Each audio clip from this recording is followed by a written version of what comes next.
Bonjour. Bonjour. Bon, aujourd'hui, on va parler de polémique. C'est qui ces deux là? C'est qui ces deux? Alors, ça te dit? Ah bon, pourquoi pas, hein? Bah, puisqu'on est entouré que de ceux-là. S'il n'y a pas de polémique, il n'y a rien qui se passe, écoute. Ouais. Bah oui, si tu vois autour de toi. C'est vrai que c'est la grande mode, hein. Bah écoute, et puis ça attire quand même pas mal de monde, hein. Quand il n'y a pas de polémique, ça intéresse personne, hein. En général. Ouais. Et Bon. Ça vient d'une chose, c'est que la polémique, en fait, elle est les confrontations de points de vue, au lieu de s'occuper du point à voir. Alors la polémique, c'est le renversement, c'est la dilution de tout, quoi. Et en général, il n'y a pas de connaissance véritable du sujet traité. C'est toujours une connaissance relative, ce qui veut dire que chacun a donc une connaissance relative qui n'est pas tout à fait en accord avec celle de son voisin. Bah, c'est un peu des combats de coq, hein, pour mettre en avant son ego, tu vois. On bombe le torse, c'est moi qui ai raison, quoi. Oui, mais même quand quelqu'un n'a pas cette velléité absolument de vouloir s'imposer dans la raison, et ça ne veut pas dire, même s'il se tait, il reste en polémique à l'intérieur de lui, tout simplement parce qu'il ne peut pas être d'accord avec le point de vue de son voisin. Ouais. Pourquoi? Parce qu'un point de vue, c'est un point de vue, et le point à voir, c'est le point à voir. Donc il faut connaître le point à voir, de manière à ce que tous les points de vue puissent s'accorder. Parce que dernièrement, tu vois, bon, tu connais un petit peu la guéguerre là qu'il y a entre, par exemple, c'est un exemple parmi tant d'autres, mais c'est très significatif, entre Caroline Fourest et Tariq Ramadan, tu vois. Ouais, j'ai entendu vaguement deux, trois. Je t'ai fait écouter 2-3 trucs, mais c'est d'un stérile, mais c'est affligeant. Complet, à présent, chacun pris séparément, je sais pas, je connais pas, tu vois, c'est très difficile à juger, mais quand ils sont en tout cas ensemble en train de se tirer la bourre, il n'y a rien à en retirer, quoi. Il y a un tirage de bourre, donc c'est comme si tu vas regarder un match de boxe, de catch, de machin, c'est un match de rhétorique.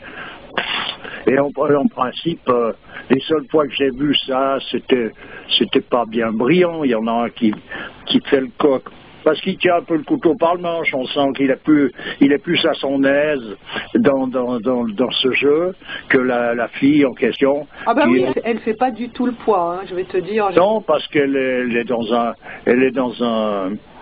dans des interprétations, tu vois, elle est dans quelque chose de très indirect. Alors lui, il est directement sur le truc, donc effectivement, ça donne. Alors, mais il profite de ça pour bomber le torse. J'entends, c'est que des histoires comme ça. Mais c'est ce qui nourrit en quelque sorte la cervelle humaine actuelle. Non, mais pour dire, c'est la polémique, c'est ça, c'est des visions qui sont pas en rapport direct avec le sujet fondamental. Et c'est ça, comme par exemple, Tariq, il parle de l'islam, il a l'air donc d'être branché d'une certaine manière dans tout ça, mais en réalité, l'essentiel de l'islam n'apparaît pas. Voilà, donc à quoi bon parler de quelque chose si l'essentiel n'apparaît pas? C'est ça l'histoire. Il faut toujours faire apparaître en priorité l'essentiel de la chose.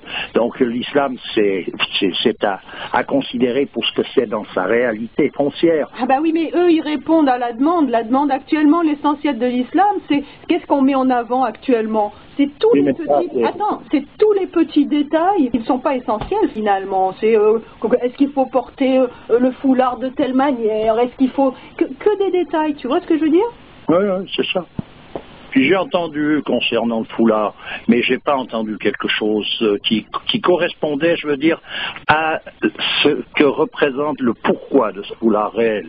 C'est jamais rien, c'est toujours des considérations personnelles, et il y en a qui sont pour, il y en a qui sont contre, etc. Mais ça n'a strictement aucune valeur Pourquoi le foulard? Quel est le symbole? Qu'est-ce qu'il représente dans le cadre d'une religion comme telle que l'islam?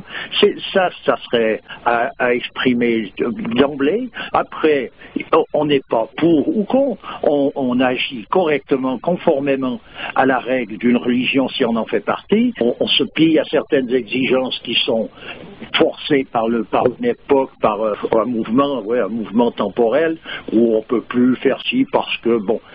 Mais après, il faut donc trouver la solution pour régler ça de manière à ce qu'on remette le compteur à zéro par rapport à la religion, tu vois, que les choses soient en ordre. Comme les femmes, avec leur système féministe, elles veulent être libres, qu'est-ce qu'elles savent de ces féministes, elles ne savent pas ce que représente la liberté. La liberté, c'est l'absence de contraintes. Mais le fait d'être dans l'obligation de se batailler tous les jours pour essayer de vouloir imposer une liberté, c'est pas de la liberté, ça. Non. La liberté, l'absence de contrainte, ça veut dire que c'est donc la disparition même de la dualité. Tout à fait. Voilà. Donc la liberté, elle est offerte dans toutes les traditions. On te donne la marche à suivre pour aller vers la liberté, et cette liberté, donc, c'est cette absence de contrainte. C'est le retour à l'unité. Voilà ce que c'est la liberté.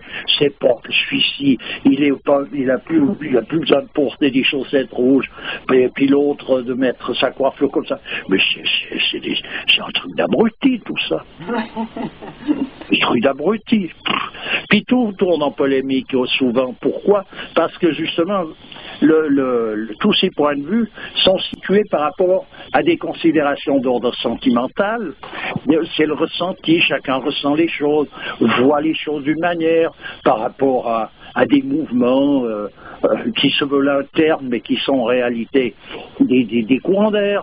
Tu vois, il y a eu un petit bout de polémique concernant les monozygotes. Quand on a évoqué le clonage à un moment donné, il y a quelqu'un qui nous dit mais les monozygotes ont un génome identique. Voilà, mais ça a démarré tout simplement, c'est que j'avais dit à un moment donné qu'il n'y a pas de possibilité de faire une copie conforme, parce que la nature ne permet pas ça, c'est-à-dire que les lois même métaphysiques ne permettent pas cette possibilité-là. Alors après, ça y est, des grands discours sur le clonage, si et là, et les monozygotes, parce qu'à un moment donné, il est clair qu'il peut y avoir ce qui est visible peut avoir une certaine identité.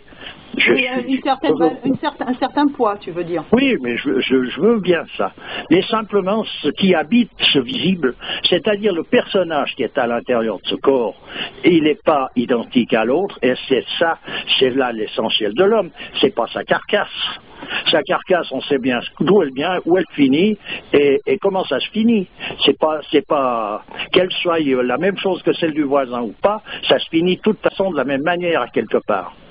Et c'est à considérer, comme dans toute tradition, ce corps a toujours été considéré un peu comme un véhicule, c'est le véhicule de l'âme, et quand la trajectoire qui était à faire est terminée, on dépose son corps comme on dépose un habit au vestiaire. Ça a toujours été considéré comme ça. Oui. Donc, moi, si je parle de cette impossibilité d'identité exact, c'est-à-dire de copie conforme, c'est que le personnage qui est là-dedans, il ne peut pas être le même que celui d'à côté. Oui, mais là, ce qui est dit, c'est que ils auraient un petit peu la même carte d'identité génétique, quoi, voilà. Oui, mais ça, on s'en fout. Quelle importance ça a? Je dirais, c'est peut-être grave, dans le sens que s'il y a une différence génétique par individu, ça veut dire que chaque âme a un corps qui correspond à on pourrait dire à ce qu'elle représente. Donc si on commence à mettre des âmes dans des corps qui sont la copie exacte d'un autre personnage, il va y avoir un mal donne à quelque part. Chaque personnage est une exception. Non mais là ce qu'on pourrait dire un petit peu pour faire une image un peu grossière du truc, c'est que on peut avoir la même voiture, mais les conducteurs à l'intérieur sont différents, quoi. Tu vois. Oui, puis ça, c'est encore, je te dis, c'est vrai, et ça reste relatif dans le sens qu'après, il y a des interférences entre le corps et l'âme. Il y a un corps fait par rapport à une âme. Cette âme vit dans tel corps, et c'est tout un monde, tout un jeu, c'est-à-dire que ce corps, c'est lui qui est assujetti au destin. Tout ce que ce corps fera est inscrit en lui à la naissance. Dans le clonage, c'est pour aller faire la copie exacte d'un corps en particulier. Alors, cette copie exacte d'un corps en particulier, en admettant qu'on puisse faire ça, c'est pas une réussite. Et puis, ça ne signifie rien du tout.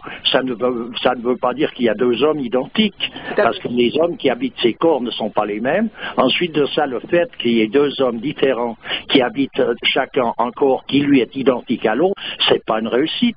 Ça peut créer justement des mouvements, des perturbations qui sont beaucoup plus graves que l'avantage que ça peut donner, parce qu'en fait, c'est quoi? C'est pour faire quoi, un clonage? Pour mettre des gens dans un état des sportifs qui auront les mêmes muscles. Non, mais ce qu'on peut se poser comme question, quand même, c'est que, ok, on peut dupliquer un corps, hein, mais quelle est l'âme qui va se mettre dedans? Tu vois? Bah, c'est ce que je dis. Je dis ça peut pas faire. Ce qu'on pourrait dire, c'est que de la même manière qu'un sculpteur, quand il fait une sculpture, il met son rayonnement à l'intérieur de son œuvre, celui qui s'amuse à cloner va mettre aussi son rayonnement. Mais comme c'est mu par des motivations qui sont vraiment pas très nobles, j'imagine que le résultat va pas être génial, quoi, tu vois. Ce qui est à retenir, c'est qu'il n'y a pas de possibilité, la nature ne supporte pas ce déséquilibre qui consiste à être une copie conforme, c'est-à-dire une répétition exacte de quelque chose. Il y a toujours une nuance qui fait que chaque personnage est une exception. Pour finir, et en restant toujours dans la polémique, on va parler de ce Robert Ménard, tu sais, qui s'est offusqué qu'on puisse utiliser des fœtus humains dans la fabrication d'une crème anti-rides, qui est fabriquée dans ton pays, je te signale. Ils font toujours des belles choses en Suisse, hein, je vois. Ah bah écoute, c'est des perfectionnistes. Ah bah oui, je vois.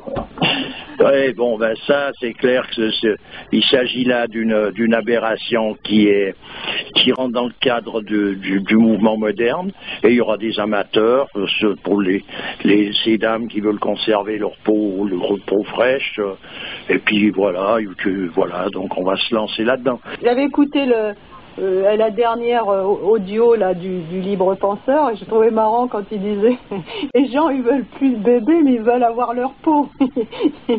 Ils veulent avoir leur peau, ils leur font la peau. Voilà, ouais, c'est vrai.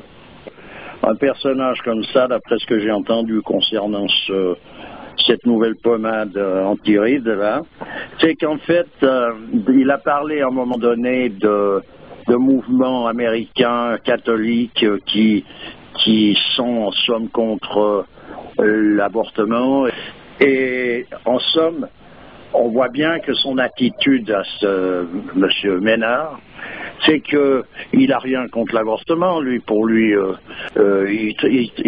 c'est au contraire, il va trouver ça normal. Il va trouver que ces mouvements catholiques, eux, comme il dit, c'est leur problème. Il se met hors d'un contexte traditionnel pour exprimer ce qu'il a à exprimer. Ces mouvements, la plupart du temps, ils sont quand même assez fanatiques. Donc, ça veut dire tout simplement que, à un moment donné, il est d'accord avec les causes, mais il n'est pas d'accord avec les effets. Parce que le fait de fabriquer une pommade anti-rides avec un fœtus, c'est un effet d'une cause. Et la cause fondamentale, c'est de justement avoir coupé les ponts avec les données primordiales, c'est-à-dire, on pourrait dire couper les ponts avec le ciel, de manière à pouvoir mettre en place des aberrations de cet ordre qui ne peuvent pas apparaître dans un cadre traditionnel.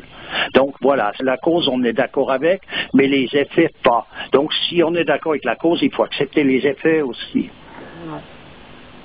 Voilà, c'est ça le gravissime de l'histoire. C'est toujours ça. C'est pas tant ce qui se dit, ce qui se dit pas. Chacun ramène sa science. C'est pas un problème. On peut en parler pendant 107 ans. Ça va rien changer. Mais il y a, à un moment donné, une cause. La cause correspondra, on pourrait dire, au libre arbitre. Et ensuite de ça, les effets correspondent au destin. Oui, d'accord. Ben c'est ça, c'est qu'à un moment donné, tu ne peux pas aboutir à autre chose que ce genre d'aberration. Il faut se référer au centre des choses. Autrement, chacun ramène son grain de sel, mais son grain de sel par rapport à quoi? Par rapport à ce qu'il ressent? Ben attends, c'est pour rigoler. Ouais, tout à fait. Qu'est-ce qu'on ressent? Moi, si j'ai rien à dire de ce que je ressens, ce que je ressens, c'est les oignons, et puis j'ai à me battre avec ce que je ressens, parce qu'un daltonien, lui, voit les couleurs de travers, alors tout d'un coup, il va imposer ses couleurs, chacun va ramener son truc, mais il faut arrêter de rigoler, là. Oui, c'est sûr. Alors, eh ben, on dit dans cette rigolade, alors rigolons, mais je veux dire, tu vois, c'est une farce. Ouais. C'est une farce, mais que ça devienne sérieux, tu vois, c'est ce qui fait une émission télévisée, c'est ce qui va faire passer une soirée à des millions de personnes, mais franchement parler, c'est tout simplement minable. Et stérile. Ben, par la même occasion, évidemment. Et quand il n'y a pas de polémique, il n'y a pas d'histoire, j'ai envie de dire. Tu vois, même regarde dans les scénarios ou dans un film, si tout coule de source, il n'y a rien qui se passe. Alors les gens, ils s'embêtent, il faut qu'il y ait une polémique, il faut qu'il y ait une guéguerre, il faut qu'il y ait quelque chose. Même dans la petite maison dans la prairie, il faut qu'il y ait quelque chose qui aille pas pour que... Tu vois, je veux dire, c'est pas... Comment, ça vient de quoi, ça? Je viens de le dire, hein. C'est simplement cette absence de ralliement à un centre. Il s'agit d'avoir une référence fondamentale aux choses, et même que tu parles de la petite maison dans la prairie où tout d'un coup il faut qu'il y ait quelque chose qui n'aille pas, c'est pas que quelque chose ne va pas, la polémique.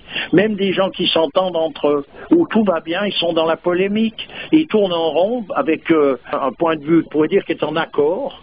Mais ça reste une polémique parce que ça reste à côté de la question véritable. C'est pas de se batailler pour imposer un point de vue, encore la polémique. On peut être d'accord, on parle, il n'y a qu'à voir les gens entre eux, souvent entre amis, ils passent une soirée, ils parlent, et tout le monde fait des échanges d'idées, ils sont d'accord, parce qu'ils sont d'accord à un emplacement sur un point de vue sentimental, et puis ils avalent tout ce qui se dit mutuellement, mais en réalité ça reste de la polémique, c'est du pipeau. En fait, la polémique, c'est d'être en travers avec la vérité. Ben, c'est ça, c'est de ne pas avoir une connaissance véritable du sujet traité, d'exprimer simplement un point de vue qui est déterminé par un ressenti, alors que tout le monde, tout d'un coup, a l'impression de ressentir la même chose. Ah oui, c'est vrai que, ah oui, ben, je suis d'accord avec toi, mais qu'est-ce que ça veut dire? C'est encore de la polémique, c'est rien d'autre. En fait, c'est entrer en guerre contre Dieu. Oui, si on veut. Ben, la polémique, ça veut dire entrer en guerre. Oui, c'est ça. La polémique, c'est une folie. C'est tout simplement l'expression, on pourrait dire, d'un état de folie. Voilà ce que c'est. C'est rien d'autre. Ouais. Parce que quelqu'un qui n'est pas dans cet état de folie, quelle polémique est-ce qu'il a à faire? Il n'a déjà pas le temps de le faire, puisqu'il est dans une concentration constante de manière à être en accord et le plus près possible de son principe. Comment est-ce qu'il veut se lancer dans je ne sais pas quelle histoire? Oui, c'est sûr. Voilà. Tu vois, parce que si on veut dire en accord avec Dieu, on pourra dire, ouais, moi, il y en a qui sont pour Dieu, d'autres qui sont contre. Mais l'histoire, c'est que chacun est pour soi. Pour être vraiment pour soi, il faut être en accord avec Dieu, autrement on est contre soi. C'est pas compliqué, hein. C'est simple. Ce qui est compliqué, c'est la cervelle humaine enflammée, comme elle l'est d'une façon générale actuellement. La nature des choses et des simples. Où sont les problèmes? La création, c'est pas au commencement, je crée les problèmes. C'est pas comme ça que ça a été. Ouais. Tout a été créé de manière à ce que tout soit parfaitement orchestré de façon à ce que tout aille exactement comme ça doit aller pour obtenir en quelque sorte ce que l'on a à obtenir, c'est-à-dire cette raison d'être qui fait qu'on existe, que la création existe, pourquoi on doit venir au monde et ensuite de ça repartir, tout est orchestré. Et sur le plan physiologique, c'est pareil, il existe de la nourriture et comme par hasard, on a besoin de manger. Donc tout est, tu vois, ça n'a pas été fait. On t'a pas mis sur terre, tu arrives, tu débarques, et puis en fait tu dois te nourrir, mais on a oublié les victuailles. Mais non, il n'y a rien qui est oublié, tout y est, donc il n'y a pas de problème. Il n'y a pas de problème. Mais les problèmes, on peut les fabriquer à partir de solutions. Alors là, c'est beaucoup plus grave, parce que quand tu as un problème, et puis tu vas vers une solution, c'est une chose, mais quand tu prends une solution pour en faire un problème, après, pour retomber sur tes pieds, eh ben, c'est le coup des OGM, hein. C'est-à-dire que c'est des mutations successives qui passent par des tribulations qui sont disons, impossibles à deviner à l'avance. Hein. Là, c'est qu'on part dans un rouage infernal. Ouais. Voilà. D'accord. Bah, écoute, je te remercie bien. C'est toujours avec plaisir. Et puis à bientôt. À bientôt. Allez, au revoir.